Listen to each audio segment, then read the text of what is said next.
How do we get motivated, inspired, light that fire inside of us to take action, to stick with things, to get something beautiful built in our lives? And why is it that when we wake up to our true nature, when we become more conscious, that the classic ways to be motivated and inspired no longer work?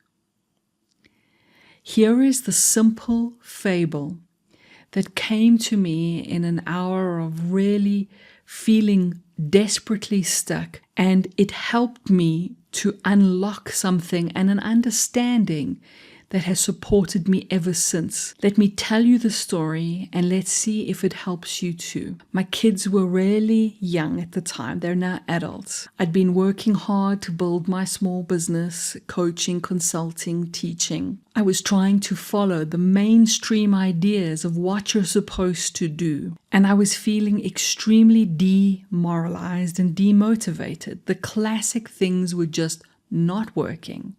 I felt like I was pushing water uphill every day, but the spark inside was gone. So I sat to do a wisdom well meditation and I asked for help. I faced the frustration and this neutral to minus feeling inside. And then this simple fable emerged, which I wrote down. Once upon a time, there was a man and a donkey. The man would pack the donkey full of his wares, and the donkey would help the man take all his goods to the marketplace every day. But one day, the donkey just would not move. Do you know the feeling? And so the man was frustrated. He needed to get to the marketplace. He found a stick, he hit the donkey, and with the pain, then showed the donkey the stick. And for a few days, this worked. The donkey was so afraid of the stick that he only needed to wave it, and the donkey would move. But over a few days, the donkey got equal to that pain, equal to that fear, and it no longer worked. So the man was desperate and he tried something new. He hung a carrot at the end of the stick, and he gave the donkey just a little nibble of that sweet, juicy carrot, and the donkey was, wow, I could do with some more of those. And the donkey starts chasing the carrot. And for a few days, this works, and the man can just wave the carrot, and the donkey moves. But the donkey got smarter, got more equal to this, and eventually this stopped working also. I'd written down this fable, and then this insight came. You are like that donkey, Cole. The carrot and stick no longer work. And with that came the understanding that as we wake up to our true nature, as we find our wholeness, we are no longer as easily able to be manipulated by the carrots and the sticks of the world. If you still are driven by fear and desire, you are like the donkey just chasing the carrots, running from the sticks. But some amount of inner growth and claiming of our true nature, seeing clearly, gets us equal to desire and fear and neutralizes them. And this can leave us in a no man's land of, well, now what? And in this tune-in after this fable was, now it is time to find a new reason to move. And this is going to take courage, because the classic carrot and stick drive and motivate most people. And it's not wrong or right, but it has lost its power. Why will you now move? Why will you take action? Why will you create? Why will you work hard? Why will you build something in your life?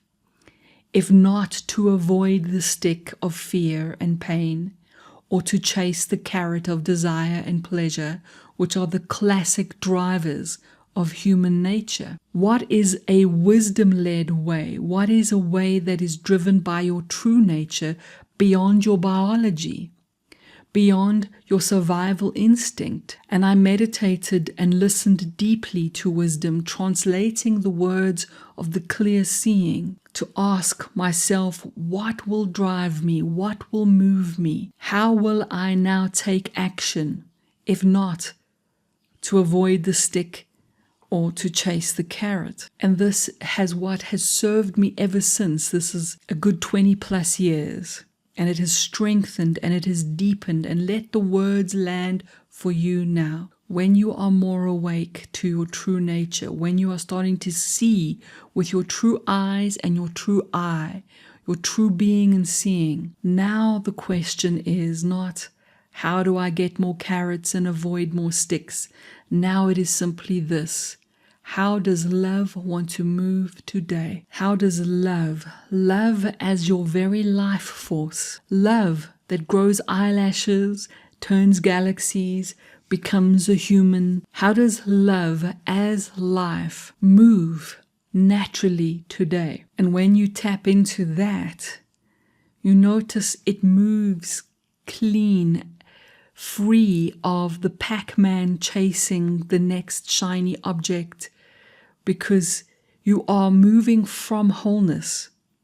You're not moving to fulfill your Pac-Man sense of lack. You are moving from wholeness to share your being. And that can still look like hard work. It can still look like the grind, the chop wood, carry water of daily honest work. It can still look to the outside world like ambition, but the inside ambition is different. The spark of inspiration, the spark of movement is not coming from fear or the lacking driven desire, the chasing of an external object to feel fulfilled. Because when we have played Pac-Man enough, we get the game. We grow weary, don't we?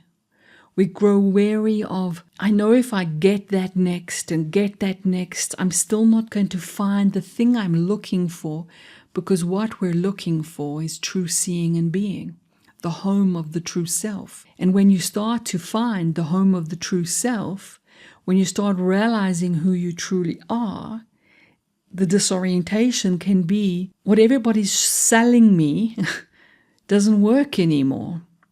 And the things that motivate and drive, that are supposed to motivate and drive me, don't motivate me anymore. So if you're feeling that disorientation, take comfort and perhaps try a new question. How does love move today? And let that be a joyful discovery that, guess what? Love knows how to make a meal, send an email, build a website perhaps. Love knows how to be of service, because everything in life is in service to life. Every part of nature is in service to itself with love. And this is not romantic love, of course.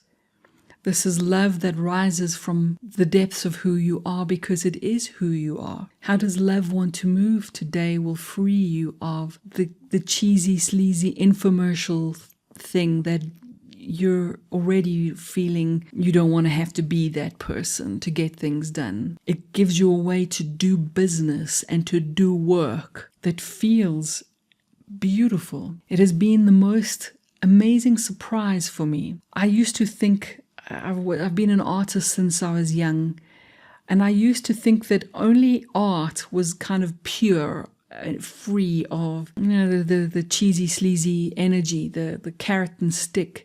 Once I neutralized them, of course. Until wisdom showed me making a business is also like creating art. It can be. That everything that we think of as cold and mechanical and materialistic can be reclaimed by wisdom. The dignity and nobility of doing good work, of building a conscious business, of leading, of guiding, of bringing our selves to the marketplace, that we can be the donkey driven by love. Oh my word. That sounds so odd, doesn't it? We can go to the marketplace of life and we can trade and we can have careers and businesses and we can pay our bills and live good lives, moved by love, where wisdom has totally overturned everything. Wisdom has taught me in my life from when I was very young that I've been wrong about everything.